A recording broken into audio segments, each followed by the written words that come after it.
All right, so you want to just go ahead and just start without him? Sure. All right. No, didn't even You, hesitate. you tried calling him, right? Yeah, I tried calling him, but I don't know where he's at. So I called him. I sent a message about it. So 20 minutes later. At 10:30 or 11:30, yeah, and so then I started setting up the computer, and then the camera wasn't working, and then a couple minutes after that I saw that you guys had said let's do it at 11:15. I was like, oh crap. all right. Welcome to episode 50 of Farm to Markets. Today we are talking about quiet quitting. If you should spend every dollar in retirement, and we have more lightning round questions at the end. Quiet quitting has been an emerging topic on TikTok and YouTube recently.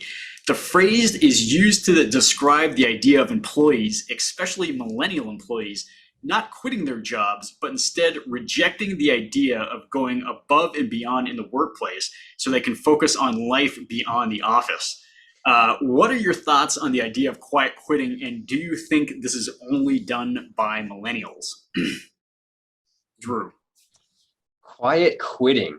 I don't think it's only done by millennials. I think quiet quitting has been around for some time. Some people just want to place more value on family or hobbies, and that's fine. I like the idea, I guess, of a society where everyone is hardworking and earnest, and they're an asset to the world. But I suppose this is just a byproduct of living in a free country, and I think that's fine. The beautiful thing about living in America is we're free to make choices. We can quiet quit if we want. We can work like dogs. We can choose to be somewhere in the middle. But the point is, with the freedom of choices, we have to accept the differences in outcomes. So if you're a quiet quitter, don't be shocked or offended when an overachiever gets promoted and you don't. If you're a quiet quitter, don't be shocked or offended if your non-quiet quitting peers are more successful in the workplace. Frankly, and possibly selfishly, whether this is just a millennial stigma or not, I'm kind of encouraged by the quiet quitting movement, because the more that people quiet quit, the less competition there is to be vocationally successful. Like I said, quiet quitting has always existed. But it just has a platform now. We have TikTok, we have Twitter, social media, and it also has a name. So it's just a fad. At the end of the day, I think this movement will come and go. It's cool right now because it's taken social media by storm. But I'd like to see where all the quiet quitters are in 30 years and ask them if it was worth it. I think that quiet quitting is not just a millennial or Gen Z phenomenon. I think it's a phenomenon that's experienced by anybody who's not going to starve to death by being a mediocre worker. So there's a point where if you have enough money in savings that you're not really all that inspired to go set the business world on fire, because you don't have to. You get enough money. You know, there's trust funders out there who essentially are quietly quitting on everything except leisure activities. I don't think it's just for young people, but as people get older, as they become more and more financially secure, their enthusiasm for working extremely hard for somebody else tends to diminish. I think that there's a theme in all of our questions today, and I think it's one towards, this is the first time in history so many Americans have been financially secure whether they work hard or not. Is that I don't know of anybody anywhere who's truly is at risk of starving to death in our communities. I don't know anybody who can't get access to healthcare with a little bit of extra effort through the financial aid office. Nearly everybody has access to heat and electricity and those sorts of things in the wintertime, even if they don't pay their bill because of all of the different security options that are available. And I've often said that a grumbling stomach is a great motivator for working hard. But when people's stomachs are not grumbling, there's no incentive for them to work hard. So why should they? If you've seen the movie Office Space, you'll know this is not a millennial thing. You know, that the idea where he just basically shows up, does the bare minimum, if anything, has been around for a while. So it's definitely not just a millennial thing.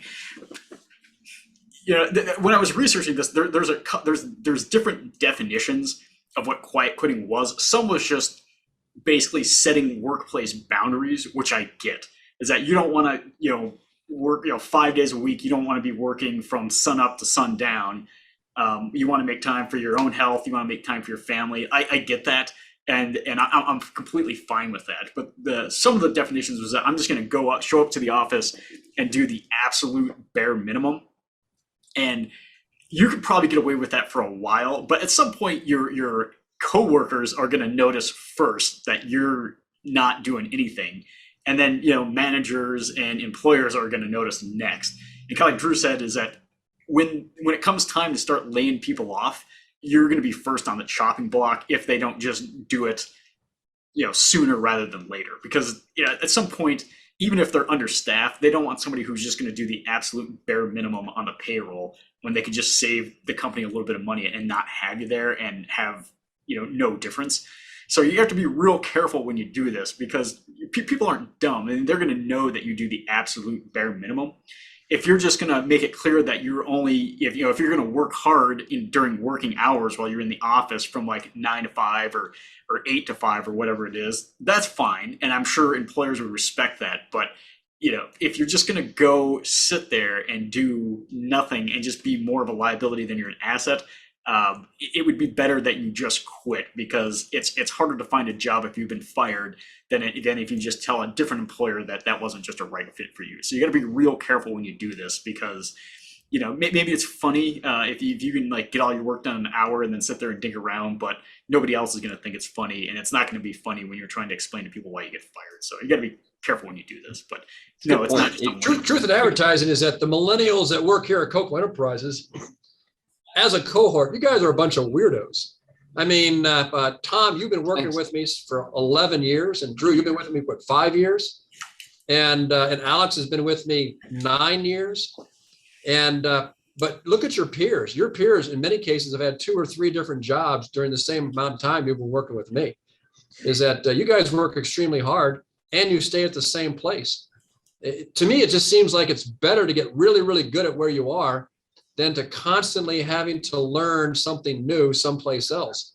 But a lot of your peers who adopt that quiet quitting scenario, they get hired because they can fog a mirror with their breath, but then they're only there for 2 years, and then they realize that the employer realizes this is not something they want to invest long-term in, and they got to go start someplace else.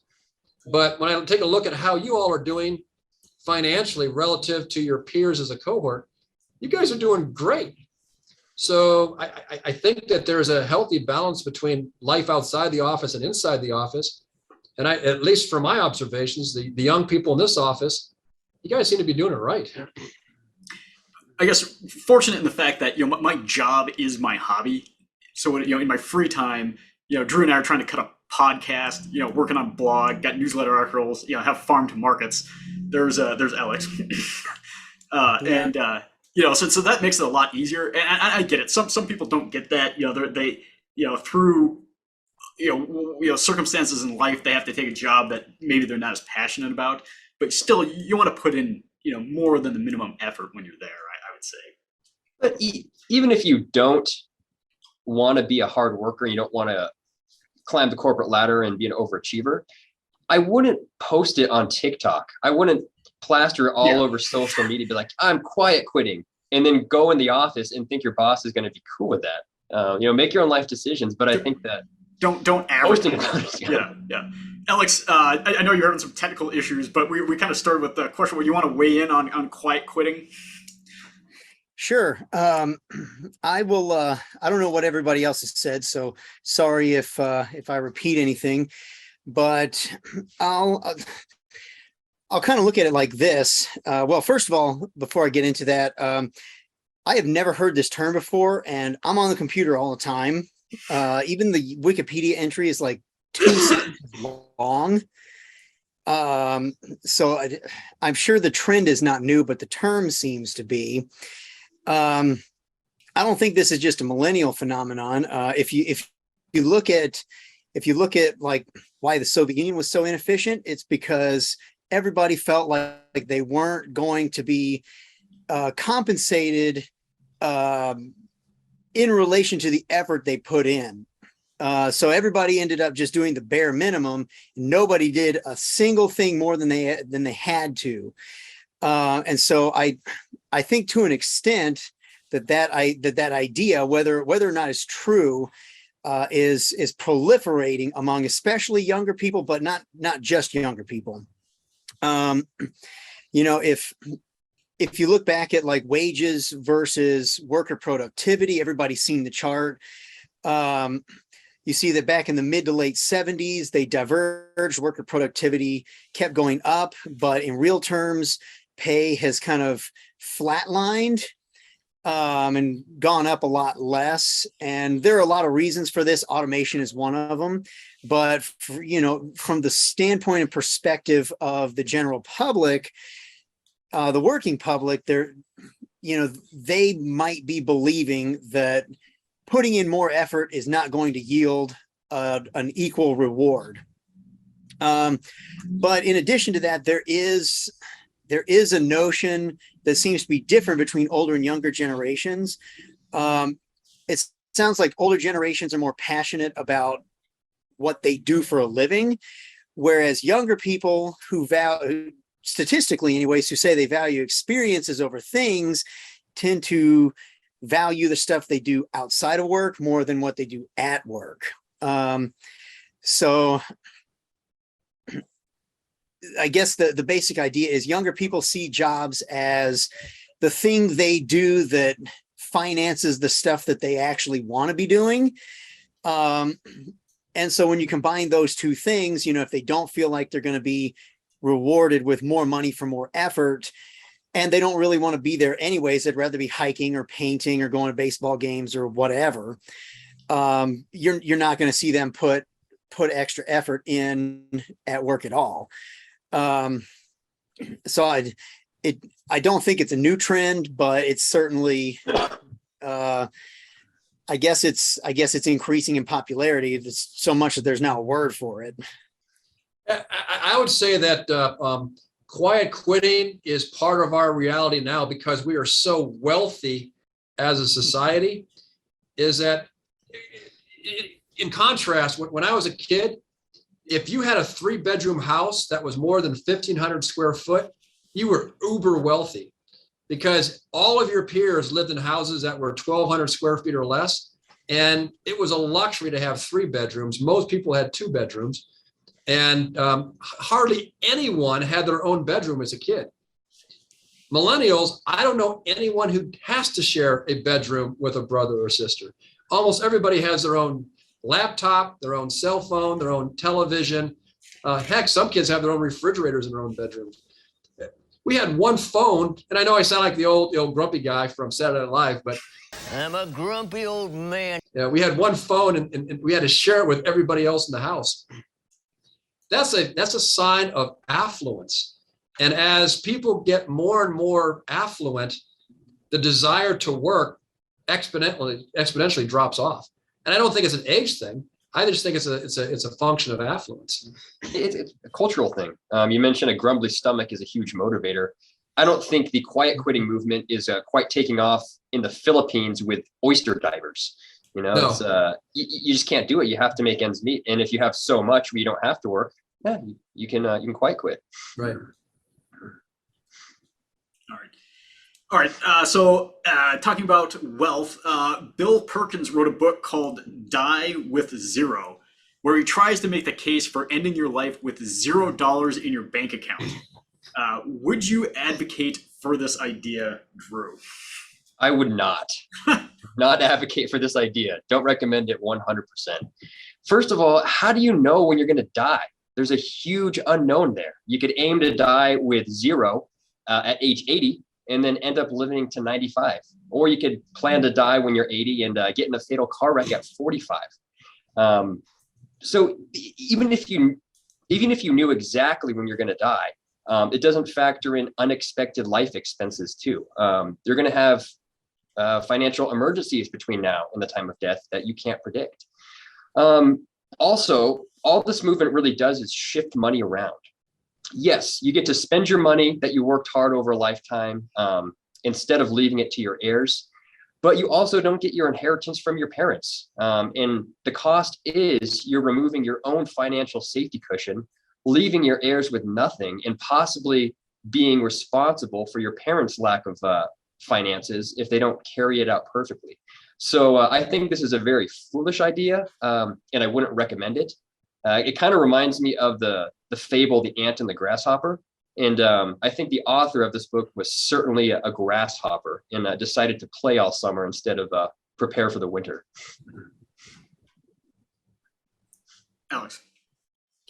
So I would say in general, I agree with pretty much everything Drew just said. This is, I think, pretty bad advice. The only way I think this works is if you're, like 65 and you get diagnosed with some medical condition where the time or the doctor basically puts a countdown timer on the rest of your life. At that point, you can draw down to zero, give your money away to charities or to your heirs early, whatever. Beyond that, if you plan to live to 100, like Drew said, you could drop dead of a heart attack at 80. Or you plan to live at 80, oops, you might actually live to 100. One interesting idea that I did see in the article about this, though, is the idea of heirs would much rather have less money earlier in life when they need it the most than more money later in life when they've had 40 years to save for their own retirements. So from that standpoint, if you're a parent, say you're 60 and you have a 30-year-old kid, and they have a home loan or car loan, things like that, and you want to help them out more in life, it is an interesting idea to at least give some of your inheritance to them to help them pay off their home loan or their car loan, that kind of thing. So I'll say from that standpoint, it's not necessarily a bad idea, so long as it doesn't make you, a burden to either your kids or you run out of money and next thing you know, you're in a nursing home and you have absolutely no way to pay for it. And the money you gave your kids is now getting pumped back into the medical system. So I thought that was an interesting aspect of it. This really is not a new question. I read this book back in 1998 called Die Broke, which essentially is exactly the same message. What I find fascinating is that it seems to be that the same folks that buy into the worldview of quiet quitting are also the same people who espouse the positive attributes of dying broke. It's just a way of coming up with excuses for somebody's really, really bad decisions. And once again, is that when starvation is not part of your reality or even part of your thinking process, you tend to think this way, is like, just eat, drink, and be merry. Just have a great life now. Don't worry about saving money. Worry about living. And the idea is that if the check to the undertaker bounces, you win financially. The difficulty is that when you make really bad decisions when you're young, you really don't experience them until you're old. And I remember going into the high school when you guys were in high school, Drew and Tom, and talking. And this one kid in the finance class said, well, Mr. Coco, why would I knock myself out when I'm young to save a bunch of money just so I can be comfortable when I'm old and decrepit? And he made it sound like people my age were, got 1 foot on a banana peel and 1 foot on the front steps of Genesis Healthcare. And I was like, I know your parents. I know many of your parents who made the kind of choices that you're hoping to make today. And now they are suffering and they're not dead yet. Is that they're not going to be able to go on vacation. And they're not going to be able to live in the house of their dreams because they made bad choices when they were young. The fact is, if you just follow the rules that we espouse here at Coco Enterprises, the Wealth Builders milestones, just follow those rules. And what will end up happening is that you'll accumulate a skill set to where you don't need much income to live on because you've perfected those skills over a lifetime and you have a lot of money. And at this point, I highly recommend that people adopt as a worldview John Wesley's sermon from The Use of Money, where he said, save all you can, earn all you can. Earn all you can, save all you can, give all you can. When you have so much, if you want to die broke, that doesn't mean don't save. It means when you make a contribution to a charity, it should be eye-popping big. So instead of giving $300, you give $30,000 because you have saved over your lifetime. But using it as an excuse not to save when you're young, in my mind, that's a recipe for a lifetime disaster. I didn't read the book, but one of the points in the book was made that people die with a significant amount of wealth. And a lot of this comes from the guy who wrote the blog post on this. His blog's called Dollars and Data. So he's a big data guy.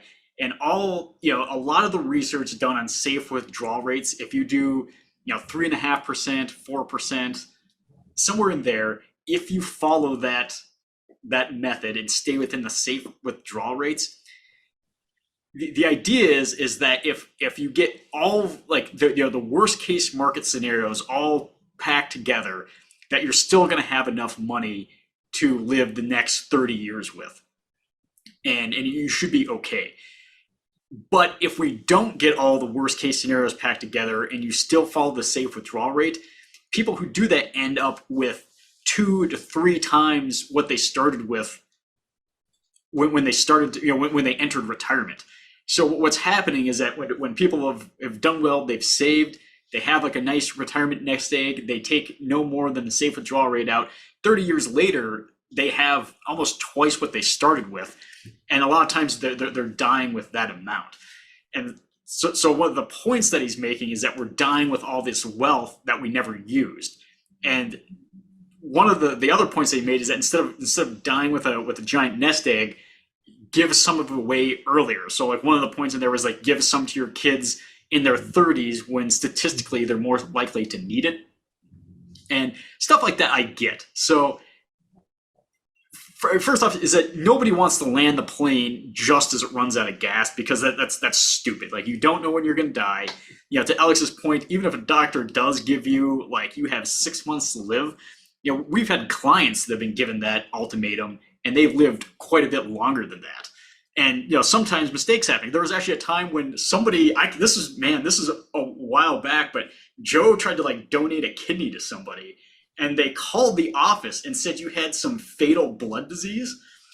And then you went around telling everybody about this and and then like an hour later they called you back to like, hey, wait, we made a mistake, oopsies, but mistakes happen, people get things wrong. So even with like an ultimatum on how long you live, people live past that. So dying with, trying to cash your last check as dies is kind of ridiculous. I don't honestly think that they want to actually do that. I think more of the point is that instead of just leaving it to your kids to inherit it when they're 60, given the fact that people die with so much, if they follow the safe withdrawal advice, they die with so much in cash, that it's okay if you want to, help them, pay off their house early in their 30s, or, take some of that money and pay for college.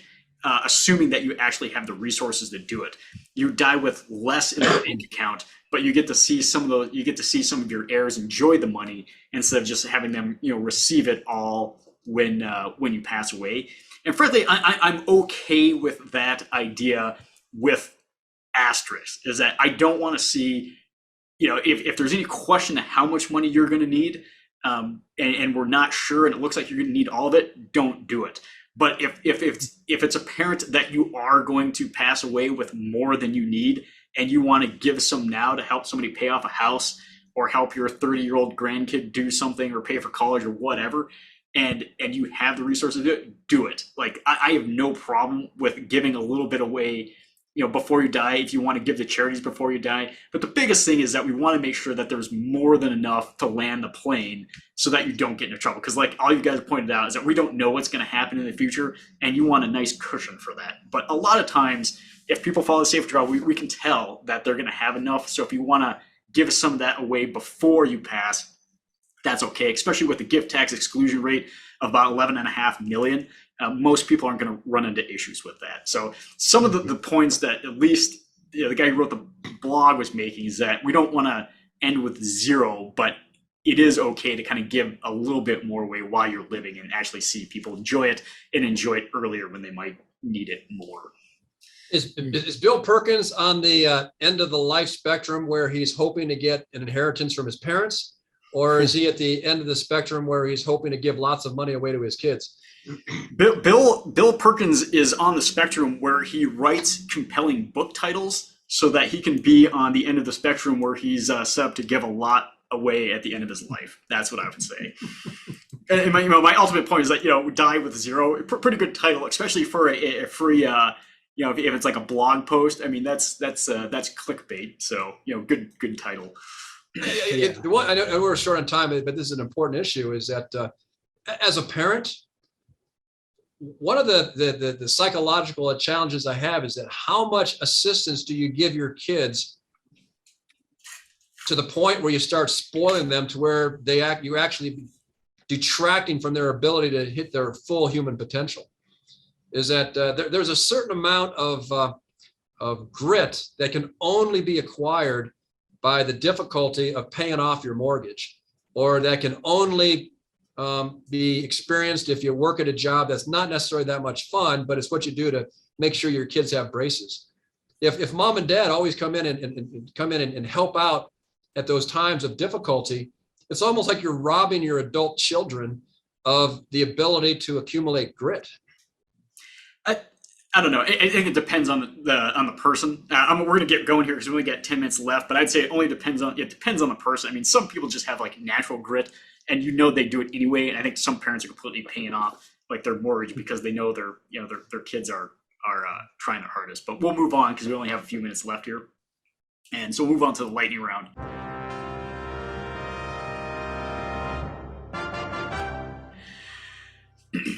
The NBA recently announced that it will not hold any games on November 8th, which is election day for the midterm elections, so that fans will go vote instead of watch basketball.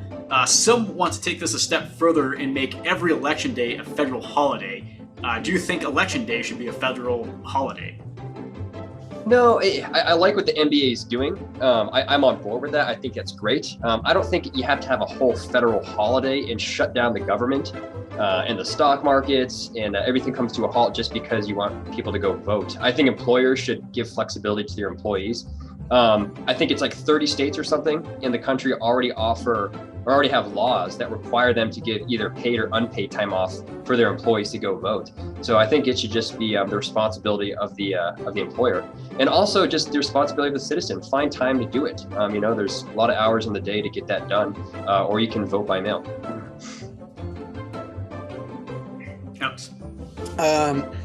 Yeah, I would say at this point, let's just go ahead and do it. I think there are better things that you could probably do. I like the primary system. I think states should probably work together to get all the primaries on the same day. City, state and local elections, probably the same thing. Streamline it instead of, sporadic elections all over the place. There are a lot of things that you could do to make it easier for people to vote if that's your goal. One of the easiest things to do is, just make it either a state and or a federal holiday. Just make it very simple. The other thing you could do is put it on a Saturday instead of a Thursday, but just a few ideas. Absolutely not. Is that what you're basically doing is you're filtering the kinds of people that you want to vote. The kinds of people that don't. If you're self-employed, you really don't have federal holidays. If you're part of the working poor, you don't really get federal holidays anyway. It's only people who get paychecks, either they're government officials or school teachers or whatever. They're the kinds of folks that actually get to experience the federal holidays. So you're essentially only getting people who are voting who are used to getting dependent, reliable paychecks on the 1st and 15th of the month. And you're not getting anything special for the people who are used to, hey, I got to hustle in order to put food on the table. I think it disproportionately skews the electorate when you have a federal holiday for voting. Yeah, I agree. And especially, there's nothing, if you're not going to vote anyways, and they give you a whole day off, you might take the day off and go hunting instead of voting, which I could see a lot of people doing. So, no, I don't think they need it. So Elon Musk is trying to build very human robots. Does this concern you? No, I think it's great. You don't think like a Skynet situation is gonna happen? No, Okay. Alex, I'll keep it brief. No. Yeah, I was going to say somebody should sit him down. If you've ever seen Clockwork Orange, the scene where they put the degenerate criminal in the chair and pin his eyes open and make him watch all these movies, they should do that with him in the Terminator movies. This is a guy who wants to put like chips in your brain. He's in favor of like gun restrictions. He wants to force people to get the COVID vaccines. It's a guy who, has all these weird ideas that seem to be wanting to use like humanity as his own personal experiment. I don't trust him as far as I can throw him. So no, yes, I'm concerned about his robots. I don't care one way or the other. I'll buy whatever robot is cheapest. Wait, you're going to buy a robot? The whole thing about robots is that they're supposed to make our lives more efficient. And Elon Musk, in one of his podcasts, he talks about how driverless cars essentially are robots. Most assembly line manufacturing plants are essentially run by robotics. They just don't have, bipeds. They're not arms and legs and fingers and toes, but they essentially do tasks that they can do better than we can, particularly if they're dangerous or rudimentary and boring. So no, I don't care if it's got two legs or no legs at all, just as long as it's efficient and cheap. So I guess I kind of see this is that you kind of want like the Luke Skywalker like water farm where like the droids go out and like harvest the water or whatever they do in Star Wars. Have you seen that? It'd be nice if I just said, Alexa, turn on the sprinkler system. Alexa, turn off the sprinkler system. Yeah, I think that's cool. If I say, Willard, go turn on the sprinkler, and he has to walk over there and he's a robot, the same outcome is the same, just whichever system is cheapest. Yeah. I guess I'm me personally, I'm not worried about like a robot like assuming like intelligence and is like going to come get me, but I can see like people behind the scenes, like like Alexa is probably listening to you, so yeah, that'd be more my concern than robots becoming sentient or whatever, and then coming, I ask it to do something and it's like no, pick me up on my throat and throws me across the room or something like that. That's not a concern that I have. I think on one of our podcasts, we talked about the dating app where you can essentially rent humans as dates or friends. If robots are cheaper and you really can't tell the difference between a robot and a human, why not? Yeah, I don't know. I personally, I would want my robot to look more like R2-D2 than I would like another human, frankly. So. All right, last question is that there's been a long-standing debate on whether a top sheet should be used. A top sheet is an oversized flat sheet that rests between you and your bed's blanket or comforter while you sleep. Are you a supporter of the top sheet? I'm anti-top sheet. It's too tight. I have to like kick it up every time we make our bed to get my toes to stand up. It's an extra step. It complicates my life, and quite frankly, I sleep hot. So when I was single, before I was married, I never had a top sheet. I just had a comforter. Yeah, so I'm exact opposite. I've never had anything different. And if you get a nice set of sheets with a high thread count and a really good quality fiber, it's just great. So absolutely, yes, I want a top sheet. Plus, if I get a little bit warm, I can throw the blanket off, but still have a little bit of a cover. I doubt I could care more or less one way or the other. Is that I have slept everything in sleeping bags, hammocks, C-130s, CH-46s, Amtrak. Wow. Foxholes, underneath the a tree bed. I don't care. As long as I'm warm and dry, top sheet, no top sheet, I don't care. Yeah, Allison asked me this when we got first married. She's like, hey, do you prefer a top sheet? And I was like, I just came from a one-bedroom apartment where I had one piece of furniture, which was a futon.